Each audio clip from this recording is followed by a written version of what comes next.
Chart 4 is Brad Marchand, a serious trade candidate, as Marchand is in his last year of his deal. Who knows what he would look for in a new deal? He's looked much better, including Wednesday night, where he scores 2 quick goals early and looked like he was buzzing around like the old Brad Marchand. Maybe some of that is just kind of seeing, look, there might be a light at the end of the tunnel here. Maybe I could go play with my buddy Nathan McKinnon or my buddy Sidney Crosby or both. Who knows? Would the Bruins trade Brad Marchand? No, they wouldn't. No, they wouldn't on their own. No.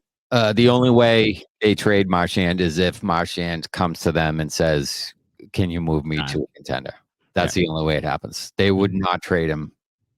Would not trade him otherwise. So here's the thing: is you mentioned on the post-game live the Taylor Hall thing with Boston and Buffalo. So Marchand goes in and says, "Okay, I really want to play with Nathan McKinnon in Colorado, but that's really it. Like, I want to do that before I retire." If you're Don Sweeney, do you do him a solid knowing that you're probably not going to get a great return like Taylor Hall? You're going to end up with the Anders Bjork in a second-round pick. Yeah. You know what I mean? Is that what you're going to end up with? Yeah, if Marchand gets traded, you're not going to get a good return for him. No. Because he can call where he wants to go and you're held over a barrel. That's why I don't think he'll be traded. He's more valuable to you than he is to another team.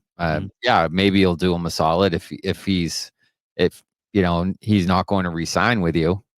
Sure. Then I guess or maybe they'll give you the first round pick because if they're making a run and they're much better now. I mean, they're getting healthy. They're kind of a sneaky, dangerous team coming up here. They add Marchand.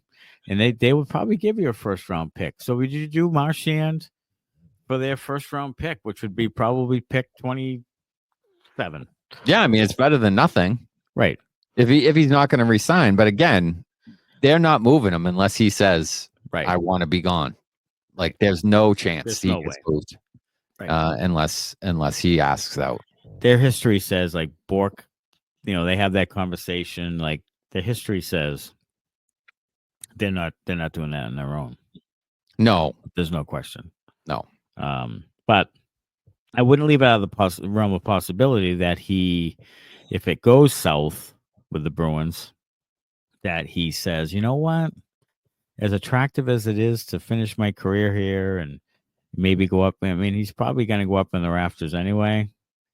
Like maybe he says, you know what, let me make one last cup run at it with my buddy. On a really good team, maybe he gets 2 cups.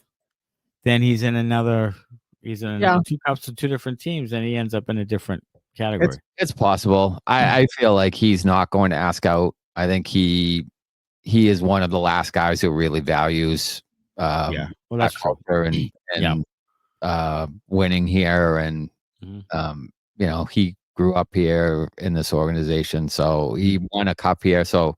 That's the difference between him and Borg, is he has his cup already. He has his cup. So he's not really going cup chasing for a second, right. I don't think. Yeah.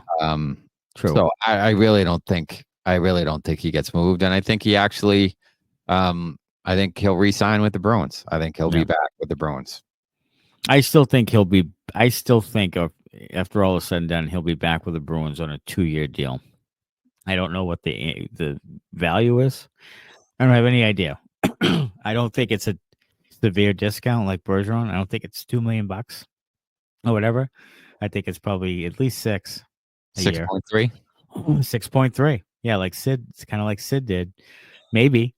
And I think that's you have to really ponder. Like, if he plays the way he's playing now, then that's fine. And if he continues to play like this, then I think you'll see an extension after the first of the year. I really do. I think you'll see them get the deal done if he shows that he can produce and he really continues to look better and better. I think they give him a 2-year deal. I think it's probably 6.3 or something like that per year. And then you really have to take a look, and you have a little bit of a cap issue coming up next year with spots to fill. If you do give him that money, this is another, like, do you hang on with guys too long kind of scenario. So I don't know. I think, but I think you'll see an extension. I'm going to say you're going to see an extension before Valentine's Day for Brad Marchand, 2 years. I think that's a decent bet, especially if he keeps playing like this. So yeah, right before the Four Nations or whatever. I mean, he has 17 points in 23 games. Yeah. So he's still roughly. I mean, he goes on a little bit of tear here, which he could start because he had 2 Wednesday night. Like, he could go on a little bit of a tear here, get to he'd be a point per game player again. Like, that's kind of what he is. Yeah. So that makes money. That's still a valuable player. Yeah, it does, especially on this team. Yeah.